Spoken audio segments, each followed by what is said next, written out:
Ai, ai, boa noite, a paz do Senhor. Quem vos fala aqui é a missionária Nadir Albano. Hoje é dia 27 de julho de 2026, uma segunda-feira, né? Estamos começando mais um momento de João 3,30, que ele cresça que eu diminua. Como de costume, vamos estar orando e logo que eu vou estar passando para a preciosa palavra do Senhor, amém? Meu Deus e meu Pai, em nome de Jesus, Senhor, nessa frente da sua santa presença, pedindo perdão pelas minhas falhas, pelos meus pecados. Meu Deus, apresento o meu lar, a família, o ministério chamado. Apresento a minha vida desse irmão, dessa irmã que vai estar do outro lado da vida, a ministração dessa palavra. Que o Senhor possa estar alcançando, guardando, livrando, libertando, cortando o laço, quebrando o arco, desfazendo toda a obra das trevas. É o que eu te peço nessa hora, em nome do Pai, do Filho e do Espírito Santo de Deus. Amém? Amém? A palavra do Senhor vai dizer assim, Eclesiastes 11. Sábios conselhos, tá?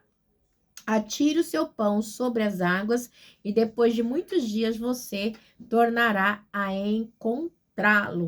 Meu Deus, meu Pai, em nome de Jesus, Senhor, essa é essa santa e preciosa palavra do momento de João 3,30, que eu, a missionária Nadir Albano, desapareça e que Deus Pai, Deus Filho, Deus e Espírito Santo de Deus apareça, porque o objetivo, Senhor, desse canal é simplesmente pregar a tua palavra pura e genuína como ela é, para que teu nome venha a ser glorificado, para que teu nome venha a ser exaltado, em nome do Pai, do Filho e do Espírito Santo de Deus. Amém? Glória a Deus, né? Então, diz assim, atire o seu pão sobre as águas e depois de muitos dias você tornará a encontrá-lo. Gente, eu amo esse livro de Eclesiastes, né? Porque quando fala de atirar o pão sobre as águas, né? Você tá deixando assim, naquela época, né? As pessoas, tipo, lançavam, né? Para correr os riscos ali dos benefícios marítimos, mas quando a gente traz assim para os dias de hoje, a gente traz como generosidade, lançar, né? Não ter medo de ser generoso, né? Como diz Provérbios 11:24, né? Provérbios 11:24 vai dizer assim, olha que lindo, igreja. Aleluia. A quem dê generosamente vai aumentar a sua riqueza. Outros retêm o que deveriam dar e caem na pobreza, né? Então, é muito lindo, igreja, né? Então, a gente vê, né, o cuidado de Deus aqui, né? Então, é muito isso, né? É saber dar, né? É saber ser generoso, né? Muito lindo isso. Reparta o que você tem com 7, até mesmo com 8, pois você não sabe que desgraça poderá cair sobre a terra. Saber repartir, saber dividir é um sinônimo de generosidade, igreja, né? Isso é muito, né? É abundante, né? Você saber ser generoso, você ter essa abundância, né? É saber que você pode dividir, que você pode repartir, né? Porque a gente não sabe o que vai vir amanhã, né? Se você vai ter, se você não vai ter, se você vai perder tudo, se você não vai. Mas a generosidade é algo que tem que estar, tem que estar assim, intrínseco dentro da gente, tem que estar dentro da gente, assim, fincado, amém? De uma maneira que nada possa tirar o foco, né? De ser generoso. Ser generoso é uma dádiva de Deus, ok? Né? Aí diz assim, no 3, quando as nuvens estão cheias de água, derramam chuva sobre a terra. Quer uma árvore caia para o sul, quer para o norte. Onde cair fica, né? Caiu uma árvore, ela vai ficar ali. Porque não tem como também, né? É algo natural. Quem fica observando o vento não plantará, e quem fica olhando para as nuvens não colherá. Você vai ficar esperando? Então são, né, são possibilidades remotas que pode acontecer. Uma árvore cair, pode chover ou não chover, né? Então são coisas assim, né, que eu, pode começar comigo, pode começar com você, né, a fazer o seu papel, reconhecer, né, é que nós somos limitados, mas que a gente tem que muitas vezes tomar atitude, né? E fazer, né? E que você não vai plantar, vai ficar esperando, nós tem que plantar, tem que colher. Assim como você conhece o caminho do, assim como você não conhece o caminho do vento, nem o corpo, e nem como o corpo é formado no ventre de uma mulher, também não pode compreender as obras de Deus, o Criador de todas as coisas, né? Então, igreja, é muito difícil a gente conseguir dizer como é formada ali, né, uma criança no ventre de uma mulher, né?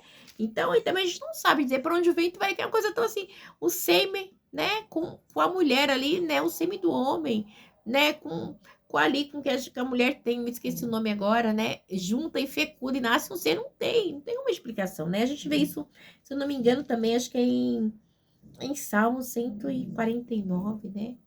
Acho que é Salmo 149, que vai falar sobre isso, amém? Então a gente não sabe, mas a gente sabe que Deus está no controle de tudo, amém? Esse é o nosso Deus, amém? Davi, ele fala que ele foi formado num tão, né, terrível, né? Acho que é 49, 47, né? Nem lembro agora como é que é, né? Então a gente tem que ter, né? Temos que ter essa percepção, né? Porque é assim, né? Deus, ele é maravilhoso, né? A gente não sabe, né? Como que Deus faz, como ele né? É só ele quem faz, é só ele quem opera, né? Porque ele é Deus. Então, em Salmos 139, né? 149, 139, versículo 13. Tu criaste o íntimo do meu ser e me teceste no ventre da minha mãe. Eu te louvo porque me fizeste de modo especial e admirável. Tuas obras são maravilhosas. Digo isso com convicção. Então, a gente não sabe, né? Não tem como, né? A gente saber disso, né? Então, isso é bem tremendo, né? Não tem como a gente compreender, né? O caminho que é formado, né? As coisas do Senhor, porque Deus, ele faz, igreja, de uma maneira tremenda, aleluia, glória a Deus, aleluia, né? Por quê? Porque ele é Deus, né? Ele faz tudo pro louvor dele, pra adoração dele, né? Então, a gente tem que ter isso, irmão. Então, ele cria do mais íntimos, né? A gente não sabe, né? Mas ele faz porque ele é Deus, amém? Então, a gente tem que ter sempre isso em mente, igreja. E não podemos abrir mão, né? De jeito nenhum, né? Não podemos abrir mão de jeito nenhum, porque esse é o nosso Deus, amém? Esse é o nosso Deus. Porque tudo é para glória e louvor dele, amém? Não é para mim, não é para você, né? Muita gente que acha que é para glória de Deus, né? Vamos lá. Do ventre de uma mulher também não pode compreender as obras de Deus, o Criador de todas as coisas. Plante de manhã a sua semente e a mesma ao entardecer. Não deixe as suas mãos ficarem à toa, pois você não sabe o que acontecerá, se esta ou aquela produzirá, ou se as duas serão igualmente boas, né? Então, a semente você planta, você não sabe se ela vai vir boa, se não vai, né? Então, por isso que ele fala aqui no versículo 4, né? Quem plantará, quem fica observando o vento não plantará, e quem fica olhando para as nuvens não colherá. Porque a gente não sabe, né? Então a gente só planta, tá bom? A gente planta e espera, né? Porque a gente não sabe, mas Deus, ele sabe. Aleluia, glória a Deus, aleluia, né? Porque ele é Deus, amém? Aí diz assim, conselho para os jovens. A luz é agradável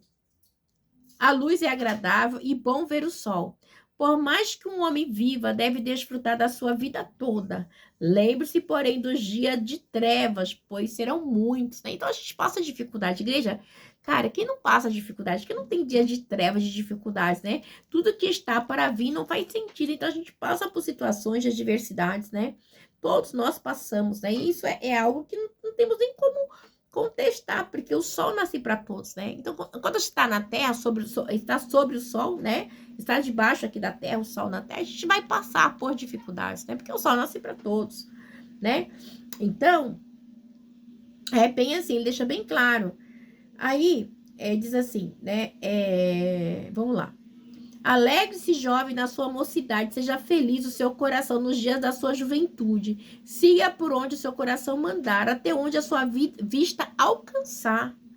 Mas saiba que por todas essas coisas Deus o trará o julgamento. Então, aquilo que eu fizer, que você fizer, terá julgamento, né? Não é que é sem sentido, né? O que a gente faz, né? Não é que são passageiros, né? Muitas vezes nos distrai, sim, né? Mas ou muitas vezes coloca a gente no caminho certo ou não, é Deus que sabe. Mas a gente tem que o quê? Tentar manter o foco ali, né? Sabendo que vamos dar conta, né?